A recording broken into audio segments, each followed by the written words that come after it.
Al principio del programa del estrés laboral, tomando como punto de partida lo que podríamos denominar como estrés político, el estrés en campaña, lo que le pasó al candidato Villar con problema, evento coronario que tuvo, que lo sacó de circulación unos días, ya está bien.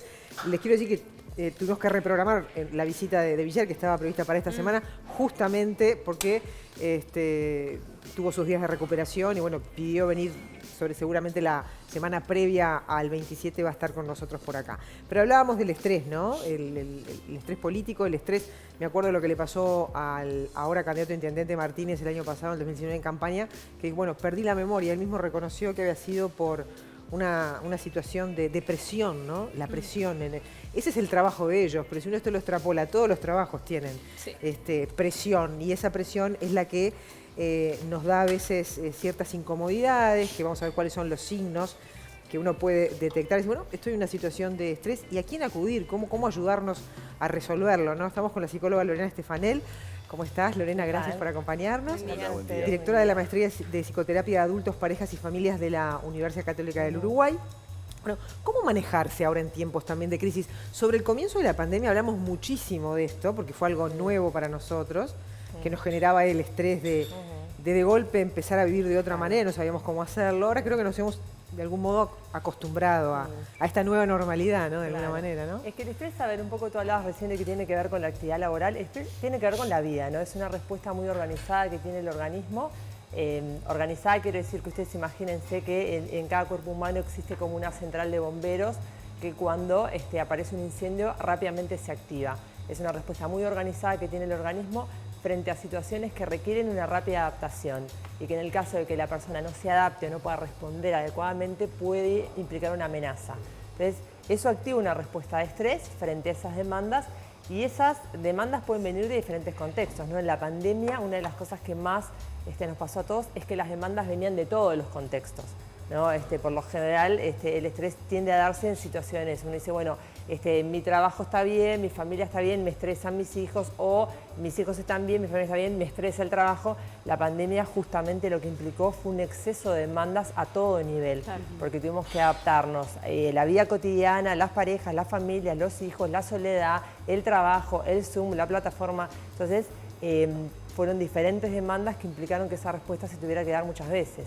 Entonces, es verdad que cuando existen situaciones donde todo el tiempo este ejército de bomberos se activa, empieza a aparecer un desgaste. Lo primero es reconocerse a uno mismo que está en una situación de esas características, ¿no? Claro, reconocérselo, validárselo, porque muchas veces lo mejor que te puede pasar es estresarte. El estrés tiene dos tipos de estrés, nosotros siempre decimos. Está lo que llamamos el eustrés, que es la parte positiva del estrés. Si nosotros en la pandemia no nos hubiéramos estresado, no habríamos activado una cantidad de movimientos que necesitábamos para poder adaptarnos. Imagínate que es como una alarma. Si empieza a haber humo en la casa y la alarma de incendios no se activa, es muy difícil que el carro de bomberos venga y te pueda ayudar a apagar el incendio.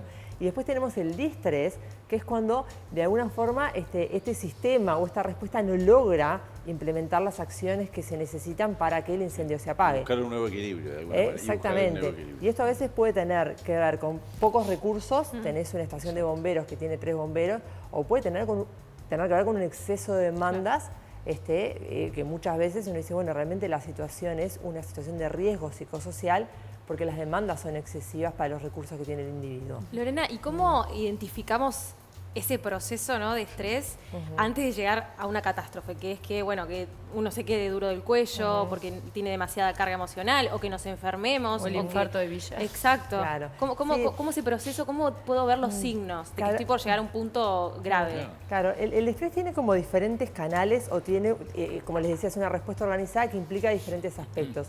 Implica aspectos mentales, pero también implica aspectos fisiológicos. Y el estrés va dando señales. Vos tenés una activación fisiológica, pero también tenés una activación mental, donde básicamente lo que podría ser un indicador, que esto es muy personal, cuáles son los síntomas que a vos te avisan que en realidad la respuesta no está permitiendo la adaptación, son diversos. Es como decir, hay gente que se le altera el sueño, hay gente que se come las uñas, hay gente que fuma demasiado, hay gente que tiene un exceso de tareas, hay gente que... Lo que sí es verdad es que hay un parámetro común a todos, y es que por alguna razón no lográs desarrollar los cambios que necesitas para volver al nuevo equilibrio. Y acá nosotros siempre decimos, nosotros tenemos diferentes tipos de emociones que te van avisando de eso. Las emociones que entendemos desagradables y las emociones que entendemos que son más agradables. Todas son buenas. Tendemos a decir que las desagradables son malas y las agradables son las buenas. Y uno dice, no, en realidad todas son altamente funcionales porque te avisan. Las desagradables te dicen, por ahí no. Entonces, emociones recurrentes como... Por ejemplo, situaciones excesivas de preocupación, preocupaciones recurrentes que no te dejan dormir. ¿Qué quiere decir eso? Que tenés una alerta de miedo, que te está diciendo que tenés una amenaza, que las decisiones que vas tomando no van pudiendo resolver. Entonces, entras en un estado de preocupación excesiva. Diferente es la preocupación que te permite ocuparte, que te permite tomar acciones y que rápidamente esa preocupación cambia. Entonces, por ejemplo, estados de rumiación permanente que no te permiten salir, están indicando que las acciones que estás tomando no están permitiendo la adaptación. Sensaciones de frustración, sensaciones de mucha angustia, que no se resuelven, ¿no? Entonces, es como uno dice, el problema del estrés es cuando tú sentís que estos síntomas permanecen e independientemente de las acciones que tomás, como que no podés resolver ese estado, no podés volver a ese equilibrio. Lorena, recién hablabas de esa parte del estrés que es positivo, ¿no? Como que nos lleva a la reacción, que es natural. Pero ¿qué pasa y cómo podemos diferenciarlo de esas personas que a veces escuchamos, ¿no? Que todos tenemos algún amigo, algún familiar que dice, yo necesito estar estresado a último momento, trabajar bajo tensión. ¿Eso es normal? ¿Eso es sano? ¿Acostumbrarse a vivir de esa forma? Claro, eso es un estilo, ¿no? Es un estilo como de personalidad y hay personas que son más proactivas y personas que son más reactivas. Es como decir, bueno, esto uno lo puede ver desde que el niño es pequeño. Personas que rápidamente toman acciones proactivamente y personas que en realidad viven en reacción o respondiendo a estímulos y son estos que te dicen yo soy hijo del rigor. Hay que diferenciar lo que es la respuesta de estrés de lo que es la respuesta de activación. Hay gente que le gusta la adrenalina, que le gusta esto de estar como todo el tiempo activado y eso puede ser un estilo que es como decirte eso es bueno o malo, depende del individuo. Cómo lo reciba. Si le funciona, está bien. O sea, y en definitiva que le funcione tiene que ver con que en definitiva termine adaptándose a un costo relativamente bajo. Entonces, es como muy difícil en temas de estrés poder decir, bueno, este estilo es mejor o peor. Pero sí, nosotros lo que podemos decir es que en el estrés hay una cosa que es básica para que la persona pueda adaptarse. Y es que rápidamente la persona puede encontrar su área de la competencia.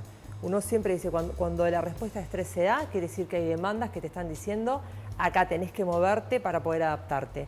Y en ese movimiento hay cosas que dependen de vos y cosas que no.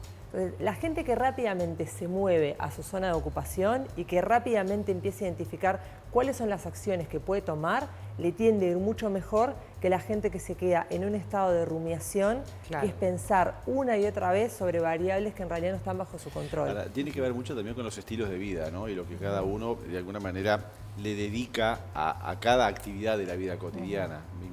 Yendo un poco a lo que es el trabajo, decir, bueno, cumplo con mi trabajo en determinado horario y se terminó el trabajo y tengo mi actividad recreativa, mi actividad deportiva, mi actividad de disfrute y hay gente que realmente a veces pareciera que disfruta de estar sobrecargado de trabajo y sobreexigirse con el trabajo, ¿no? Obviamente más allá de las necesidades hoy en día también del multiempleo que hace que las personas corran de un lado para otro, pero qué importante es la dosificación diaria de las distintas actividades también como una manera de neutralizar o de compatibilizar un estilo de vida saludable. Una balanza. Sí, claro.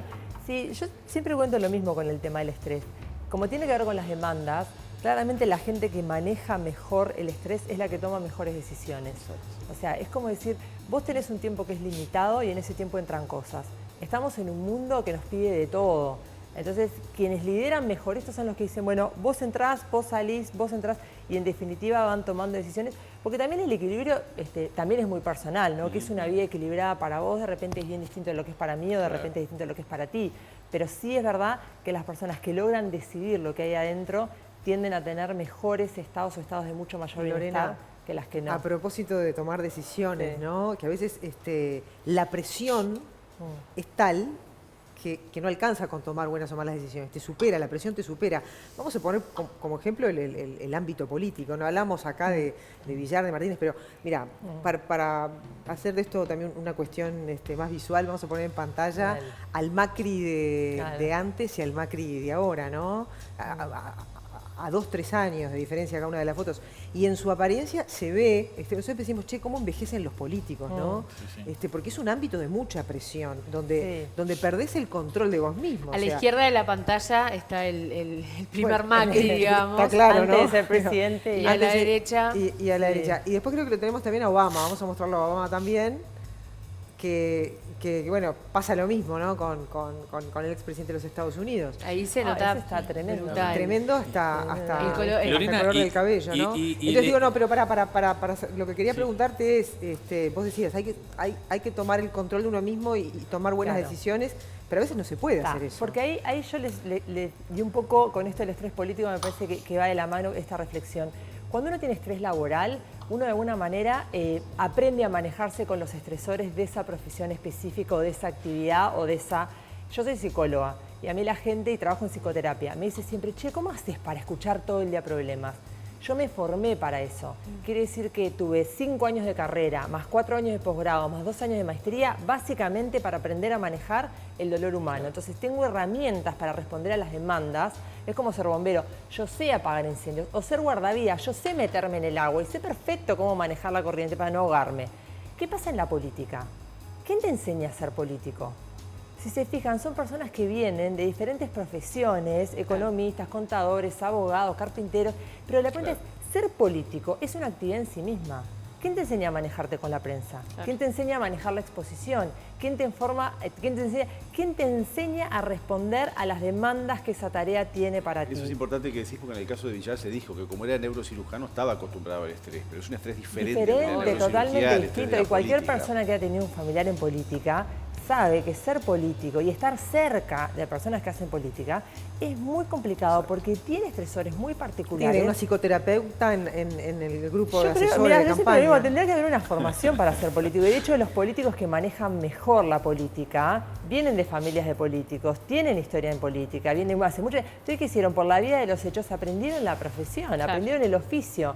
Pero yo lo que digo con la política es, claro, son demandas muy específicas que mientras que otros oficios, otras tareas te enseñan las habilidades para responder a esos estresores, el político se queda con su formación personal, son distintos con campos sus capacidades. y en el caso de los presidentes también la responsabilidad de cargar con las decisiones de un país, ¿no? Y de la gente. Sin duda, por eso te digo, cuando tú representás, cuando tú sos responsable de algo, una cantidad de habilidades que tenés que tener, que creo que lo que pasa en política es que nadie te las enseña. Entonces, más allá de si sea psicoterapia o no, la pregunta es, bueno, para todos los estresores del trabajo, existe una formación que te prepara para que ese estresor tú tengas recursos para responder.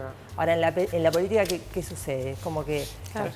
Están huérfanos en ese sentido, totalmente. Y el que hace política tiene que saber que va a necesitar habilidades especiales. ¿Psicólogo si también? Tiene, ¿Deberían tener psicólogos todos los No, políticos? yo sé que soy la psicóloga antipsicoterapia. Mirá. Creo que la gente tiene que buscar recursos alternativos a la psicoterapia.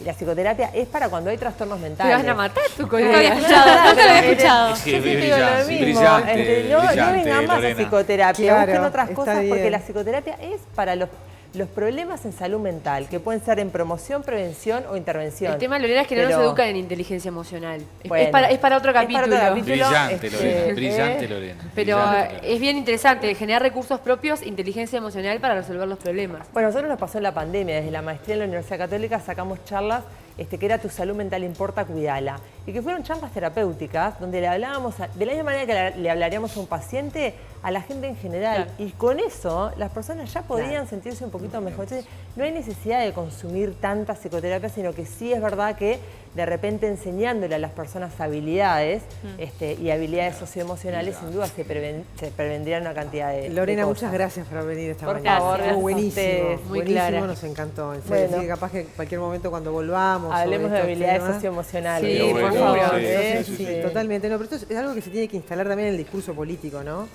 Para darle para prestigiar esa parte que está desmerecida de llevar desde que uno es chiquitito, desde los primeros años de escuela. El entender que ese es un valor, que es una herramienta, un insumo para toda la vida, que está en todo lo que vayamos a hacer en la vida, ¿no? Manejarnos con inteligencia y resolver problemas. Bien. Muchas gracias. Buenísimo. Bueno, Gracias a estamos ustedes. ahora en la...